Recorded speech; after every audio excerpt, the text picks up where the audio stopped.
Hello, welcome back to another episode of my so-called Xennial life with me and some nice coffee.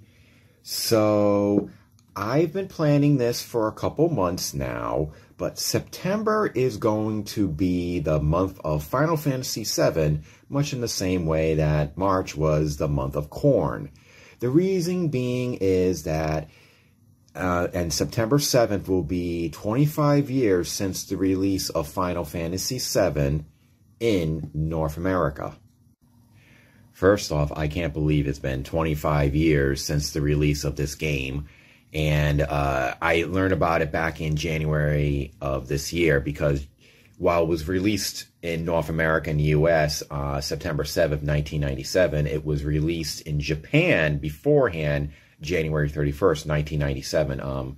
Japan is still very much the big market for video games, so most of the video games get released there first before they're released here in North America and Europe and other countries like Australia and stuff like that. So that's not unusual. But when the game was released, Final Fantasy VII quickly became one of my favorite games. It was originally released on the PlayStation, and I had one at the time. I got the PlayStation and Final Fantasy VII and a few other video games. I don't quite remember what the other video games were. I think Tekken was one of them for Christmas of 97. So that was about 97. So I would have been about 18 years old at the time. Might have been 98, a year later, but because I remembered Final Fantasy VII, the commercials and all like that. In fact, here's one of the commercials right now. Beyond the edge of reality lies a story of ultimate conquest, a story of war and friendship, a story of a love that can never be, and a hatred that always was. And now, the most anticipated epic adventure of the year will never come to a theater near you. Final Fantasy VII. PlayStation. Well, as I reminisce about Final Fantasy VII, I'm going to be giving information about the game. It's not too complicated, but there's a lot to the game, especially the storyline. So anyway, Final Fantasy VII is obviously the seventh in a series of role-playing games from Square, a Japanese video game publishing company. Today, they're now known as Square Enix. And the game was originally released for the PlayStation, though I do remember it was originally supposed to be released for the Nintendo 64. But I know there was a reason why Square released it on the PlayStation, possibly because Nintendo 64 had some issues with FMV videos and stuff like that. And Final Fantasy VII does have a lot of like CGI, anime-style full motion videos that actually adds to the cinematic aspect of the game. Actually made one of the most appealing aspects of the game for me. But Final Fantasy VII was probably like the first game I got really into in the role-playing. And actually, I will say it was the first game I really got into in general. It's a game that I've played many, many, many, many times.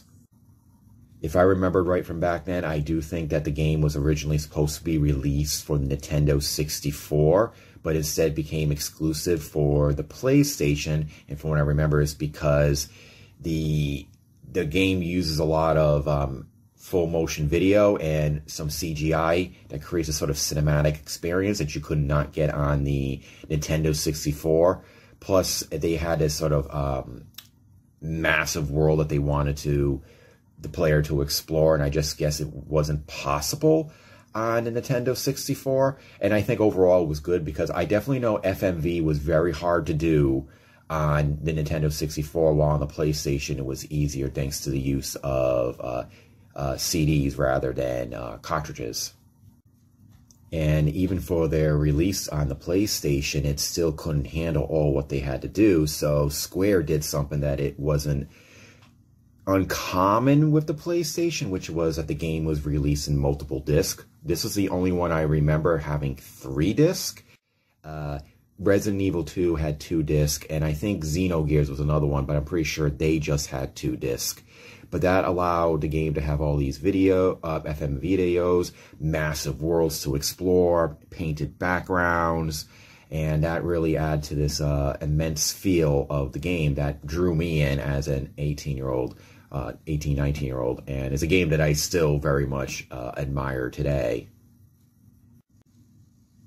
Now, the game is a very typical Japanese role-playing game, or JRPGs. You know, like there's a set of characters with their own certain abilities and stuff like that, and each character and the enemy takes turns. There's like a bar, I think it's called the ATF or something, I'm not quite sure, that when it charges up is your character's turn.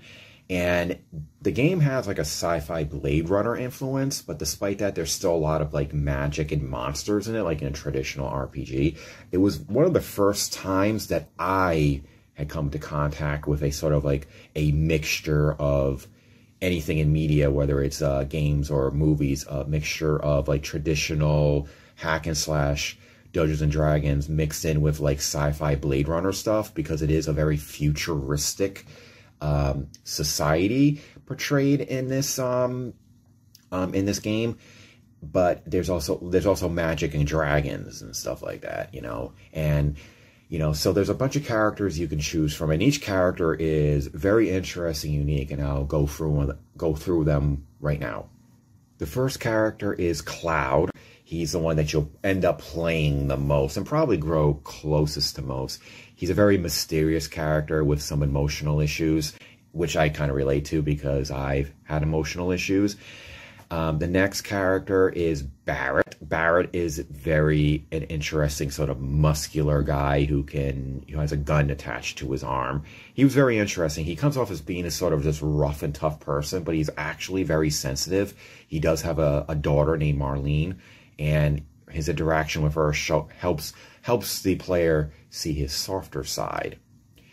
Next is Tifa. Tifa is sort of like a childhood friend of Cloud. Kind of turns out that's not totally true, but you have to play the game to really understand it. The game does have the storyline does have a lot of twists and turns.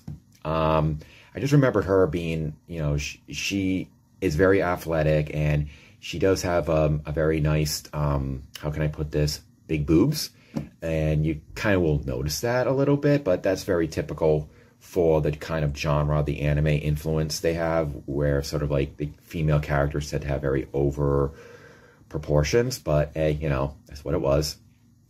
Next is Aerith. Now that's her proper name, but when they translated it for the North American release, it was like Aeris with an S. I actually kind of like Aeris more than Aerith, but Aerith was sort of like she was this mysterious good girl, very sweet, very kind. She does seem to have some type of connection to some ancient people and magic.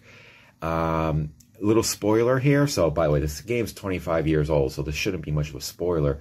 But one of the big shocking moments in the game was that it actually killed off a character. In this case, it was Aerith, in a scene where the main villain, Sephiroth, kills her.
Now, in many of these RPG games, if your character dies, you have ways of reviving them. In this one, the game, it would be Phoenix Dow. You use it on the character and it will come back to life. But in this situation, no.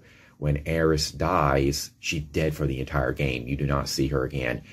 She's mentioned constantly, and there's the reason for her death. I'm not going to go too much into it because, like I said, the story's a bit complicated. But I will say the death of Aerith was actually a very sad moment, and it was one of the first real shocking moment in video game history that I'm fully aware of. There was never this.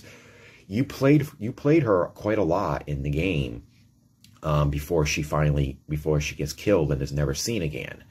And that, like I said, that was a very sad, emotional moment. And, you know, you're thinking, well, she'll come back later, and she never does. When this character dies, she is dead, which is really good because it does help the idea that the seriousness of the story.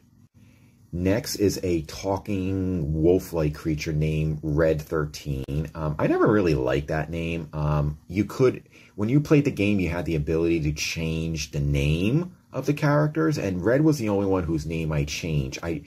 Instead of calling him Red 13, I just simply called him Red. I liked Red, but Red 13, I just thought it was like, oh, that's a very weird name. But yeah, he's like a talking animal, and him and his culture is based a little bit on like Native American, indigenous North American culture a little bit. The game kind of did that.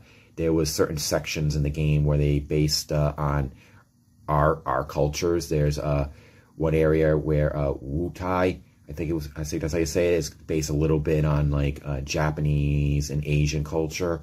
And some other areas were like European and stuff.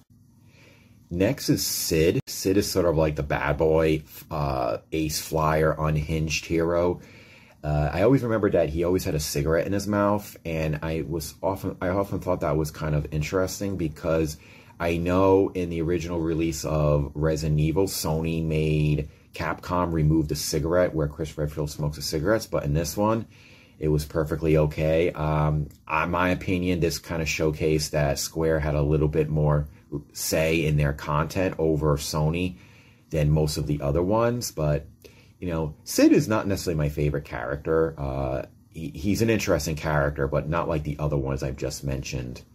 Now, after him, it's kind of like this a cat thing on a giant marshmallow named Kafsith. Kafsith is he's an interesting fella.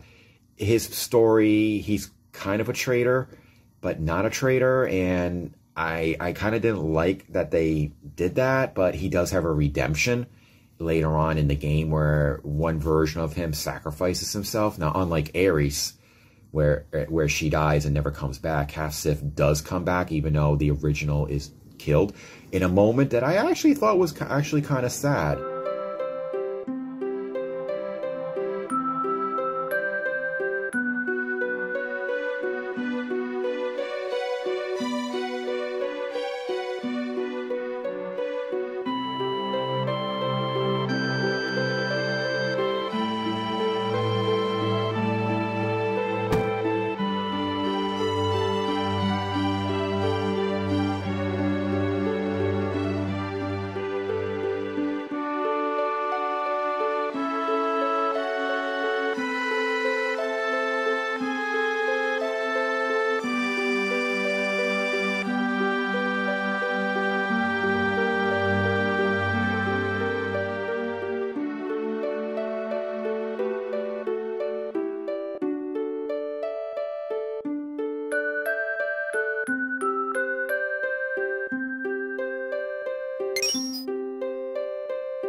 And I think it was very much needed for Kafsith because there was a moment where in the game where Kafsith actually betrays Cloud and the others because it kind of indicated he really had no choice, but they allowed him to stay, and he kind of like threatened them to stay in a sort of way, and you know, told him to act like nothing's happened. And I just didn't like that very much about him, but I'm kind of glad he does in the long run get a redemption.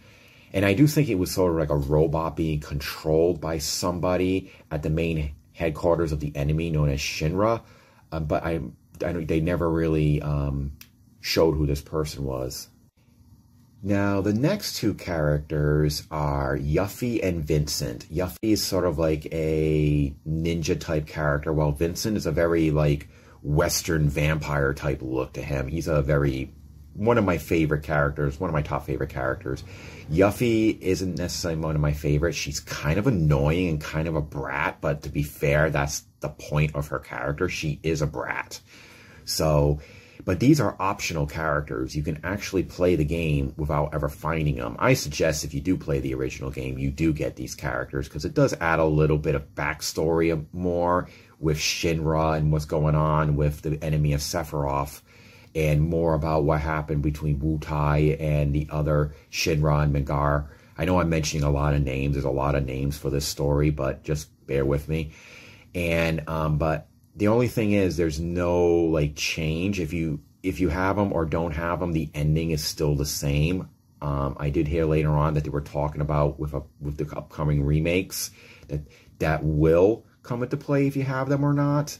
But like I said, if whether you have these characters or not does not change the ultimate outcome of the ending.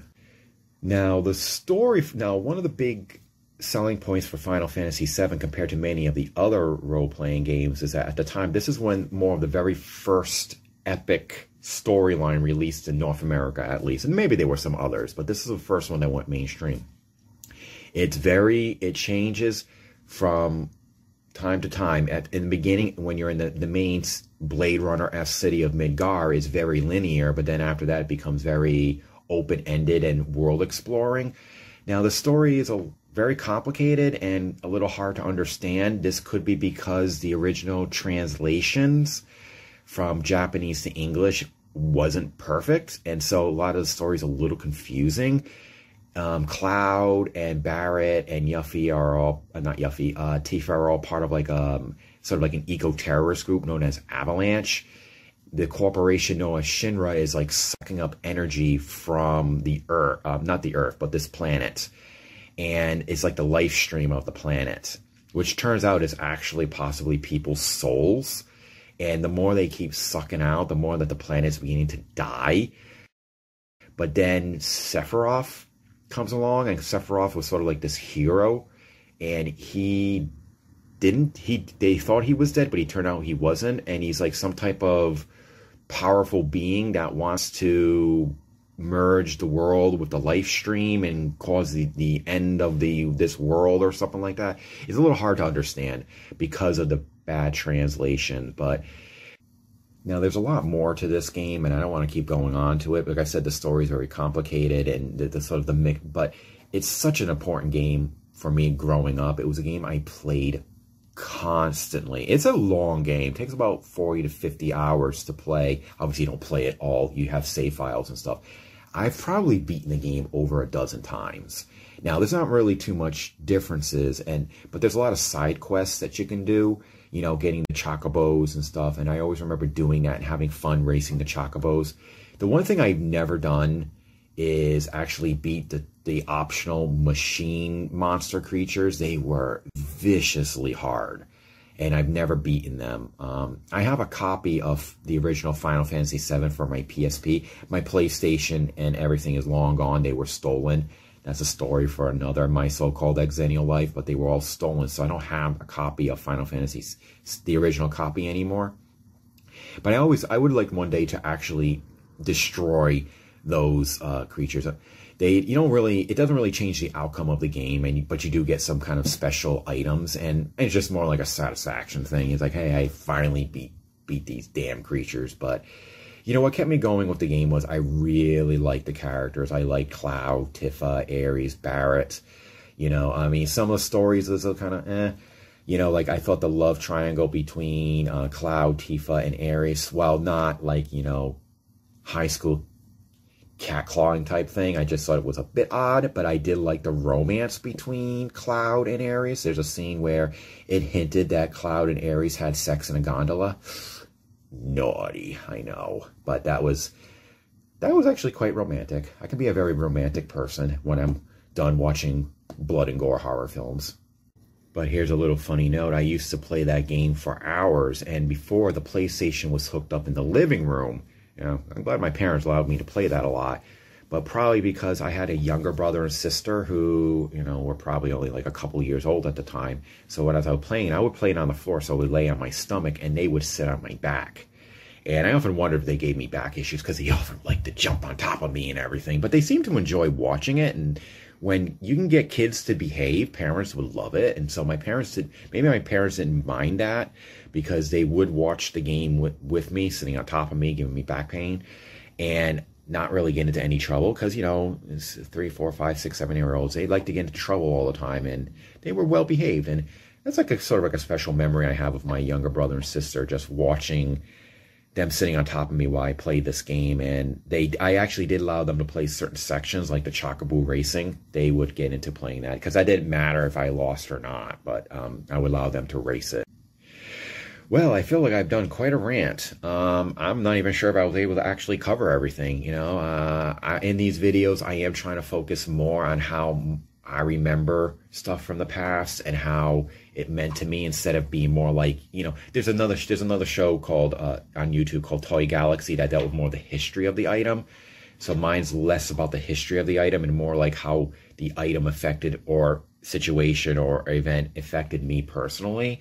So I give it a more of a personal twist. But yeah, so I hope I did good with the Final Fantasy one, and I hope at least maybe some of you might be interested to actually pick up a copy.